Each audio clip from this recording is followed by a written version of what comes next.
The ancient emperor's blood scripture that even the envoys of the heavenly demon royal family couldn't find, where did Xiao Yan hide it? Continuing from the previous chapter, Xiao Yan unexpectedly agreed. This stunned everyone present, including Feng Qing'er, for a moment. This was no small matter. If it were found out, Xiao Yan would likely be blacklisted by the heavenly demon royal family. A trace of worry flashed in Venerable Feng's eyes as he stared at Xiao Yan and asked solemnly, "Are you sure about this?" "Hehe, Venerable Feng, rest assured. A clean hand needs no washing. I've seen too many of these petty tricks of slandering after losing. There's nothing strange about it." Xiao Yan replied with a smile and a nod. Hearing Xiao Yan's words, Venerable Feng felt slightly relieved. Since the other party dared to say so, presumably there was really some certainty. Feng Qing'er, on the side, was extremely angry at Xiao Yan's words. Her pretty face wore a venomous sneer and said, "Just you wait. If I find anything then, I'll make sure you have nowhere to escape." Xiao Yan's mouth curved into a strange smile and said softly, "If nothing is found, perhaps Miss Feng will have to apologize to me in front of everyone." Feng Qing'er's eyes were cold, and she snorted lightly, biting her jade-like finger. A drop of bright red blood dripped into the air and then hovered in front of her, faintly emitting a strange fluorescence. Xiao Yan glanced at the blood. It was bright red, but upon closer inspection, one could notice a hint of pale cyan within. Seeing this scene, Xiao Yan thought to himself. The cyan color in the blood of that mysterious mummy was much denser than Feng Qing'er's. It seemed that the bloodline of that mysterious mummy was purer than Feng Qing'er's. Feng Qing'er's face was as cold as ice. Her jade-like finger drew a mysterious rune on the blood, and then with a flick of her hand, the rune stopped above Xiao Yan's head. A circle of red light emanated from the rune, slowly enveloping Xiao Yan's entire body.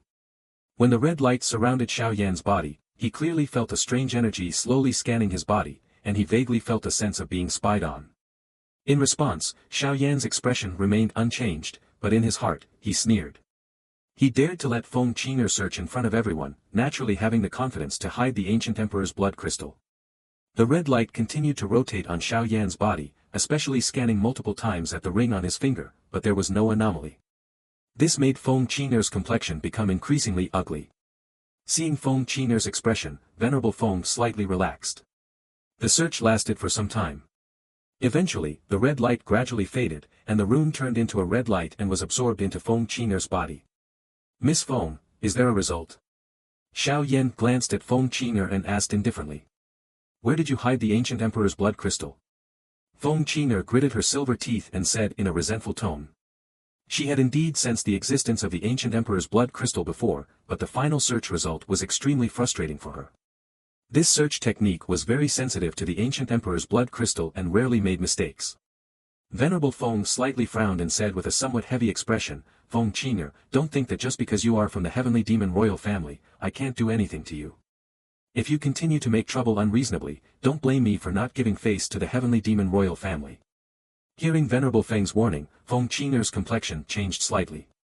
Venerable Lei stepped forward and said, "Qing'er, there might be a misunderstanding." Feng Qing'er wanted to retort.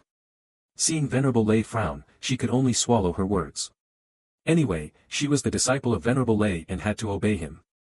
Moreover, in this matter, she understood that with Venerable Feng protecting Xiao Yan, she had no hope. If she could find the ancient emperor's blood crystal on Xiao Yan, it would be fine.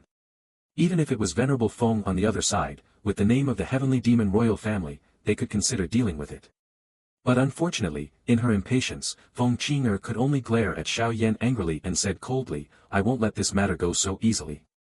Xiao Yan smiled and said indifferently, "Miss Feng, it seems you have forgotten one thing. You are the chief disciple of the Wind and Thunder Pavilion.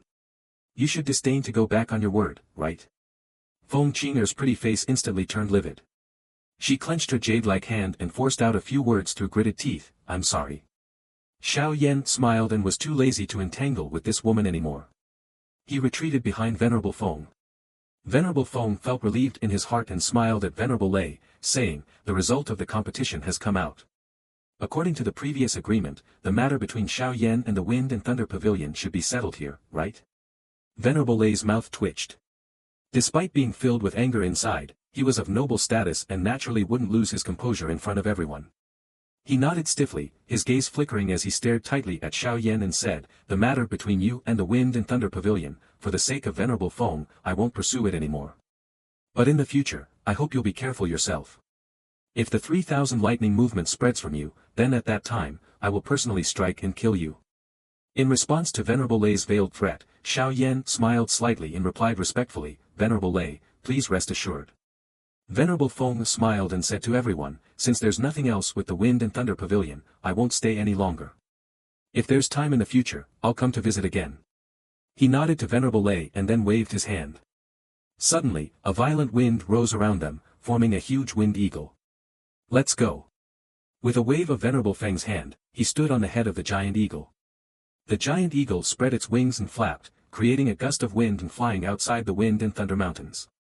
In a moment, they disappeared from the public view. Immediately after, everyone else also left one after another, leaving only the people of the Wind and Thunder Pavilion on the square. At this time, Venerable Lei's complexion was gloomy. His gaze turned to Feng Qinger and asked, "Was what you sensed earlier really the ancient emperor's blood crystal?" "Definitely not wrong, but why it couldn't be found, I don't know either." Feng Qinger nodded and replied affirmatively. Venerable Lei nodded slightly and said gloomily, "You go back and tell the Heavenly Demon royal family about this. They will naturally send strong experts to capture Xiao Yan. If the Starfall Pavilion obstructs, with the strength of the Heavenly Demon royal family, it shouldn't be difficult to deal with them." Feng Qinger hesitated slightly and then gritted her silver teeth and nodded. "Since you refuse to abolish the 3,000 lightning movement on your own, then from now on, you can no longer use other combat skills." Venerable Lei's face showed a touch of coldness as he muttered in a low voice. The words he spoke were filled with killing intent, causing those who heard them to tremble slightly. In the azure sky, a violent wind suddenly rose. The giant eagle carried the storm and lightning, speeding past rapidly. On the back of the giant eagle, several people were sitting cross-legged, and Xiao Yan was among them. At this moment, Xiao Yan was sitting cross-legged on the back of the giant eagle, his gaze fixed tightly on the burning flame in his palm. His complexion quickly turned pale, and a mouthful of blood spewed out. Immediately after, he gritted his teeth tightly, and the flame on his palm burned even more vigorously. "What's wrong?" Venerable Feng instantly appeared beside Xiao Yan and asked in surprise. Xiao Yan didn't answer. His gaze was fixed tightly on the burning of the flame in his palm. Within the flame, drops of blood interlaced with cyan and red, filled with astonishing energy fluctuations, were being slowly forced out. When Venerable Feng, Mu Qinghuan, and Lin Yan saw this scene, they all showed expressions of surprise. It turned out that Xiao Yan had hidden the blood in the different fire, which explained why it couldn't be found before.